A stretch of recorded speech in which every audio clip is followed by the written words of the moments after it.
आज विश्व संगीत दिवस और योगा दिवस है और उसी अवसर पर संगीत सेवा सहारा अखबार और यूट्यूब चैनल और न्यूज़ वेब पोर्टल के माध्यम से मैं दीपक पाठक आपके समक्ष हाजिर हुआ हूँ। आप सभी को विश्व संगीत दिवस और योगा दिवस की हार्दिक हार्दिक शुभकामनाएं एवं बधाइयाँ। ओ साथी रे, ये एक गीत है। ओ साथी रे, तेरे बिना भी क्या जीना, तेरे बिना भी क्या जीना। इसी गीत के तर्ज पर हमारा आज का ये वीडियो आपके समक्ष बनाया जा रहा है और इस गीत के बोल मैंने यहाँ थोड़े से परिवर्तन किए हैं। ओ साथी रे, योग और संगीत के बिना क्या जीना। दोस्तों, संगीत और योग दोनों एक दूसरे के पूरक हैं। संगीत की उत्पत्ति और योग की उत्पत्ति का आकलन कर पाना किसी भी मनुष्य के बस में नहीं है। इसका जन्म कब और कैसे हुआ, ये सिर्फ एक अनुमान लगाया जा सकता है, क्योंकि ये दोनों विधाएं आदि अनंत कालों से चली आ रही है। समय समय पर इसका प्रभाव उपस्थित लोगों ने अपने रहन सहन के हिसाब से अपनाया है। आज के इस दौर में फ्रांस में 39 साल पहले 21 जून को संगीत को विश्व संगीत दिवस का दर्जा देकर आगे बढ़ाने का उन्होंने प्रयास किया, जो आज पूरे विश्व में संगीत को एक विशेष दिवस के रूप में मनाया जा रहा है। जबकि संगीत और योग वर्ल्ड योगा डे की उत्पत्ति रामायण और महाभारत काल में देखी और पढ़ी जा सकती है। मानव प्रजाति के लिए संगीत भगवान द्वारा दिया गया उपहार है। यह हमारे लिए एक आत्मीय कुंजी के समान है, जो हमें मानसिक तथा शारीरिक रूप से स्वस्थ बनाए रखने में हमारी सहायता करता है। संगीत वो लय और ताल है जो हमारे बीते समय, पसंदीदा स्थानों, व्यक्तियों या आदि उत्सवों की सभी अच्छी यादों को और सकारात्मक विचारों को अपने ज़हन में पल भर में लाने में सक्षम है। संगीत बहुत ही मधुर और वैश्विक भाषा है, जो सब कुछ बहुत शांति से बताता और समझाता है और हमारी सभी समस्याओं को हमसे बिना पूछे ही योग और संगीत में घुल मिलकर ख़त्म सा कर देता है। भारतीय संगीत प्राचीन काल से ही भारत में काफ़ी लोकप्रिय है। इसे काफ़ी समय से सुना तथा पसंद किया जाता है। संगीत का आधार प्रारंभिक वैदिक काल से भी पूर्व का है। संगीत का मूल स्रोत वेदों को माना जाता है। हिंदू परंपरा में ऐसी मान्यता है कि सृष्टि के रचयिता ब्रह्मा जी ने नारद मुनि को संगीत वरदान में दिया था। भारतीय संगीत दुनिया भर में काफ़ी प्रसिद्ध है। यह हमें शांति और सुकून प्रदान करता है। भारतीय संगीत के इतिहास में ऐसे कई महान कलाकारों का वर्णन है, जो अपने संगीत द्वारा पेड़ पौधों और प्रकृति को भी मंत्रमुग्ध कर देते थे। संगीत बहुत ही शक्तिशाली माध्यम है और सभी तक सकारात्मक संदेश पहुंचाता है। हमें संगीत द्वारा किसी भी कार्य को करने में सहायता मिलती है। संगीत और योग हमारे जीवन को अच्छा और मजबूत करने का कार्य करते हैं।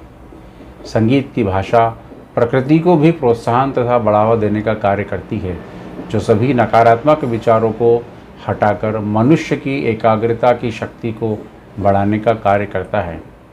संगीत वो वस्तु है जो हमारे सबसे प्रिय व्यक्ति के साथ सभी अच्छी यादों को पुनः ताज़ा करने में हमारी सहायता करता है। संगीत के जीवन में अहम भूमिका निभाता है।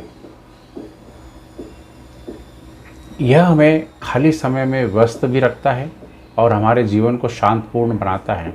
सुव्यवस्थित ध्वनि जो रस की सृष्टि से उत्पन्न होती है, वह संगीत कहलाती है। संगीत के मोहन सुर की मादकता का जीव पर जो प्रभाव पड़ता है, वह किसी से छिपा नहीं है। संगीत हमारे जीवन में आंतरिक और आवश्यक भूमिका भी निभाता है। संगीत विभिन्न प्रकार का होता है, जिनका हम अपनी आवश्यकता और ज़रूरत के अनुसार आनंद ले सकते हैं। संगीत में काफ़ी शक्ति होती है। यह लोगों के मन में कई तरीके से जगह बनाता है। यहाँ तक कि ये कई प्रकार के पुराने या पूर्व में किए हुए झगड़े भी ख़त्म कर देता है। जहाँ ये काम को सफल बना सकता है, वहीं हमें हमारे जीवन में एक नया मोड़ भी देने की ताकत रखता है। हमें पीछे की पंक्ति में से आगे की तरफ लाने में यह सक्रिय भूमिका भी निभाता है। संगीत के कारण सबके जीवन पर बहुत ही गहरा असर भी पड़ता है। मनुष्य से लेकर पेड़ पौधे, जीव जंतु आदि सभी पर इसका असर दिखाई देता है। वैज्ञानिकों ने भी माना है कि संगीत के जरिए रोगों का उपचार भली भांति किया जा सकता है और नेत्र और हृदय रोग के अलावा शरीर के और भी रोगों में इसका उपचार संगीत के माध्यम से करने से सफलता प्राप्त होती है। संगीत के स्वरों से पाचन संबंधित बीमारियों का उपचार भी किया जाता है। जैसे जैसे मनुष्य संगीत की स्वर लहरियों में खोता चला जाता है, उसका ध्यान सब बातों से हट जाता है और वह एक अलग प्रकार का सुकून महसूस करने लगता है। संगीत के प्रत्येक राग से अलग अलग बीमारियों का आसानी से इलाज किया जा सकता है। हमारे जन्म से लेकर मृत्यु तक संगीत हम सबके जहन में समाहित है। संगीत समझने वाले और इसकी साधना करने वाले साधक अमूमन बहुत ही कोमल और सरल हृदय वाले होते हैं। वे कभी भी किसी से झगड़ा या किसी प्रकार का अनैतिक कार्य नहीं कर पाते हैं। योग और संगीत की साधना जितनी कठिन है उतनी ही पारदर्शी भी है। इसकी साधना करने के लिए उचित गुरु का मार्गदर्शन ही योग और संगीत साधक को आसानी से संगीत की दुनिया में शिखर तक पहुंचाने में मददगार साबित होता है। आज विश्व संगीत दिवस के अवसर पर पूरे विश्व में कहीं न कहीं सुबह से लेकर के आज मध्य रात्रि तक, देर रात्रि तक संगीत और योग के आयोजित किए जा रहे हैं। उन्हीं आयोजनों में इंदौर शहर भी अछूता नहीं है। इंदौर शहर संगीत की दुनिया में लगातार निरंतर आगे बढ़ता जा रहा है। यहाँ के कलाकार दिन प्रतिदिन अपनी रियाज और मेहनत करके आगे बढ़ने का प्रयास कर रहे हैं। आज उसी तारतम्य में प्रातः 6 बजे से इंदौर शहर में राजवाड़ा स्थित कृष्णपुरा छतरी पर श्री राजेश मिश्रा गुड्डू भैया और अभिषेक गावड़े के सहयोग से और शहर के सभी संगीत प्रेमियों को लेकर के उन्होंने जो कुंबा तैयार किया है, उसके माध्यम से 24 घंटे का एक निरंतर योग और संगीत का आयोजन राजवाड़ा छतरी पर आयोजित हो रहा है। मैं इस आयोजन के बारे में बताना चाहूँगा कि इसमें लगभग 200 से 300 कलाकारों के शहर से आने की उम्मीदें हैं और वहाँ पर लगातार गीत जारी हैं। अभी भी फिलहाल वहाँ पर गीत चल रहे हैं और आज सुबह 6 बजे से आयोजन शुरू हुआ है, जो कल सुबह 6 बजे तक चलेगा। निरंतर वहाँ पर सभी कलाकार अपने अपने गीतों की प्रस्तुति दे रहे हैं।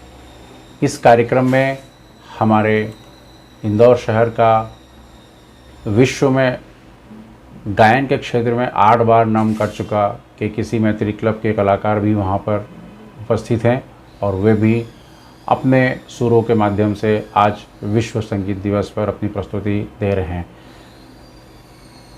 मैं दीपक पाठक सभी देशवासियों को सांस्कृतिक मीडिया संगीत सेवा सहारा के माध्यम से विश्व योग और संगीत दिवस की हार्दिक शुभकामनाएं और बधाई देता हूं।